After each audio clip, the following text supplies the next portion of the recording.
मालवणच्या स.का. पाटील सिंधुदुर्ग महाविद्यालयात जिमखाना विभाग व सांस्कृतिक विभागामार्फत दहीहंडी उत्सव साजरा करण्यात आला। यावेळी महाविद्यालयाचे प्राचार्य डॉक्टर S.A. ठाकूर, जिमखाना प्रमुख डॉक्टर हंबीरराव चौगुले, सांस्कृतिक प्रमुख doctor Ujjwala Samant, staff secretary प्राध्यापक K Rabte, doctor Sumedha Naik, doctor D.V. Hargile, प्राध्यापक S.P. खोबरे, प्राध्यापक रोहिणी फाटक, प्राध्यापक उर्मिला मेस्त्री, प्राध्यापक संकेत बेळेकर, प्राध्यापक प्रमोद खरात, प्राध्यापक S.C. बर्वे, प्राध्यापक अन्वेषा कदम, प्राध्यापक धामा पुरकर आदी उपस्थित होते।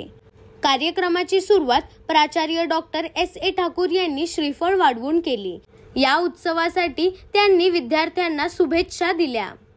विशेष म्हणजे महाविद्यालयातील 30 ते 35 मुला-मुलींनी यामध्ये सहभाग घेतला होता। महाविद्यालयामध्ये विद्यार्थ्यांसाठी वेगळी व विद्यार्थिनींसाठी वेगळी अशा 2 दहीहंडी लावण्यात आल्या होत्या। कार्यक्रमाचे प्रास्ताविक व आभार जिमखाना प्रमुख डॉक्टर हंबीरराव चौगुले यांनी मानले।